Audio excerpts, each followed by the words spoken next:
Well, welcome everyone to another edition of the Brownson Group. Today we're going to be talking with Dr. E. Michael Jones, the author of a book called Libido Dominandi, Sexual Liberation and Political Control. Hello, Dr. Jones.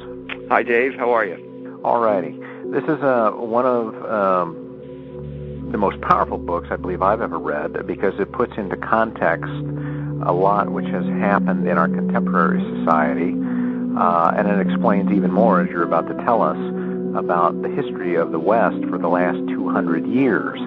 Now, one of the basic theses of your book here is the idea that sexual liberation could be used as a form of control, that it's at the very heart of the story of Samson and Delilah, which we remember from the Old Testament, goes way back, and that the idea that sin was a form of slavery was central to the writings of St. Paul. What is it? Sexual liberation, political control. What is it? Why is it relevant today? How do we see it now?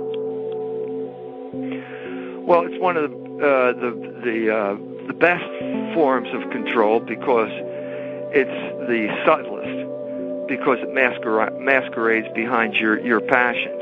So what it is basically a manipulation of human passion.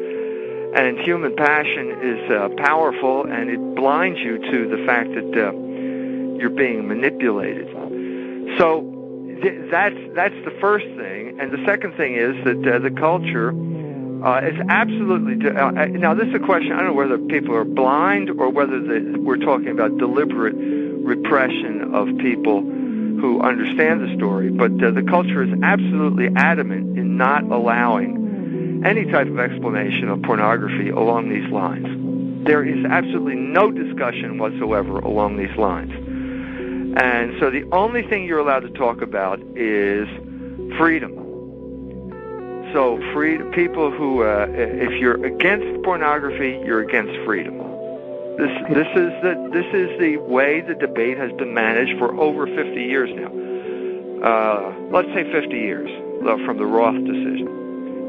Now, what was the Roth decision? That was it was just an obscenity decision that basically opened the floodgates to pornography in 1957.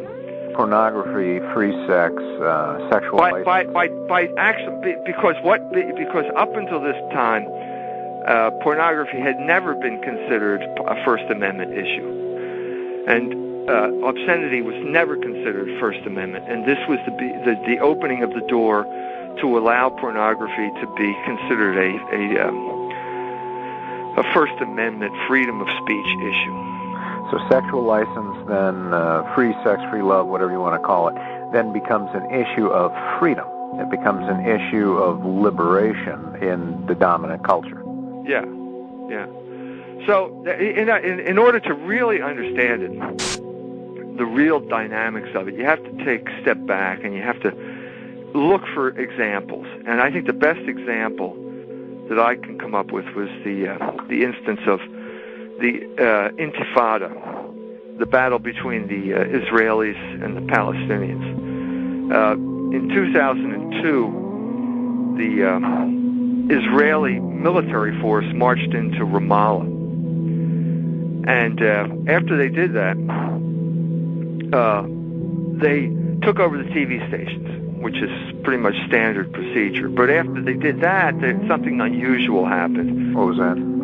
They started broadcasting pornography over the TV stations. Oh, they're liberating them. Well, this leads you to a question of, well, why were they doing that? Now, I've mentioned this in talks I've given in Europe and Africa and in the United States. And in two of those three instances, there were Palestinians in the audience who came up to me and said that they were there when it happened and told me details about it that I didn't know. For example, that there were snipers on the roof of the hospital in town, and they imposed a curfew, and if you went out, you got shot. So you had to stay in the house, and when you stayed in the house, the only source of information you had was the television, and the television is now broadcasting pornography. First one station, and then basically all three.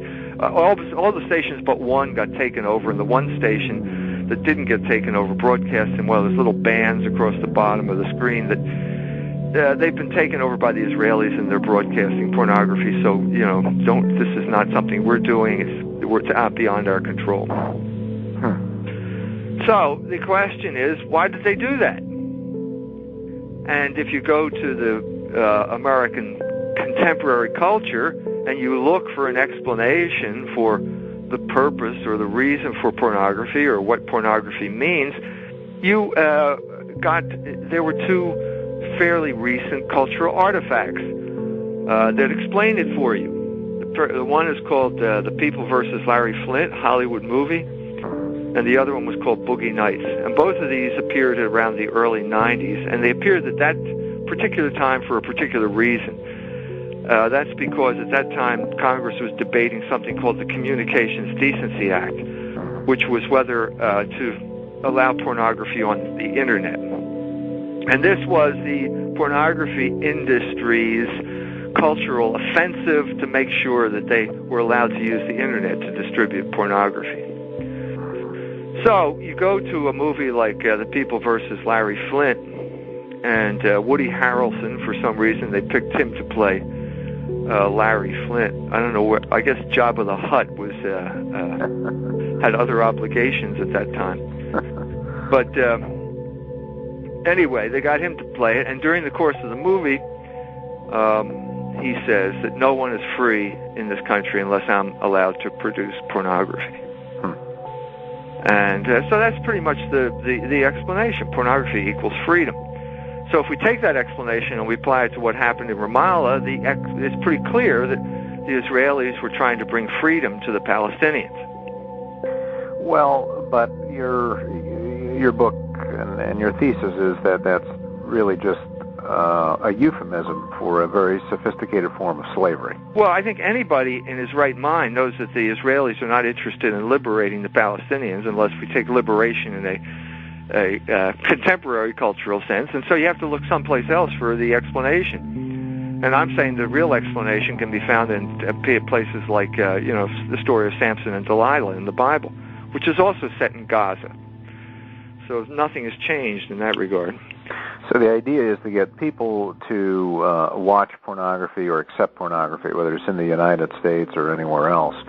Once they start doing that, then their passions will determine how they live their lives.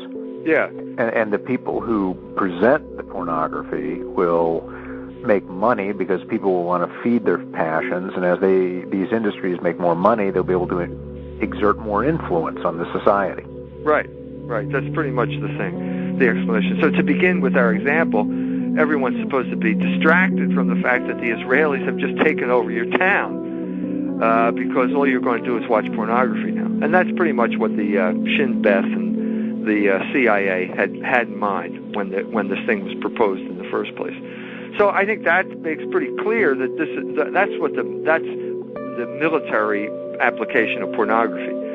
It's a weapon in cultural warfare, and the group that controls the pornography ultimately ends up controlling the mind of the country where they have settled in. And so what you see here is that the same thing happened in the United States in a less dramatic fashion over the course of the 1960s, when the people, the Catholics, fought. Catholics have been fighting Jews for 30 years at that point over obscenity. The battle over obscenity in the United States was a Catholic-Jewish battle. Usually Irish Catholic attorney generals fighting Jewish Hollywood pornographers or New York pornographers in the early years. People like Samuel Roth, who was the guy who was involved in the Roth decision in 1957. You mentioned something about culture, and culture is a very important aspect of human life, and it's also a very, I guess you could call it, like Clausewitz would call it, a center of gravity to certain people. It would be kind of one of their resources that holds them together, and if you can corrupt that or change that, then you can control them. Yeah. So the battle is over who controls the cultural settings in America. And the battle was basically between the Catholics and the Jews. Now, this battle wasn't necessarily fought by a political regime. It seems like what you're saying, that there were industry, in reading your book, there was industry that was involved, there was academe that was involved, and occasionally it would spill over into the legal or the political arena. Is that pretty accurate?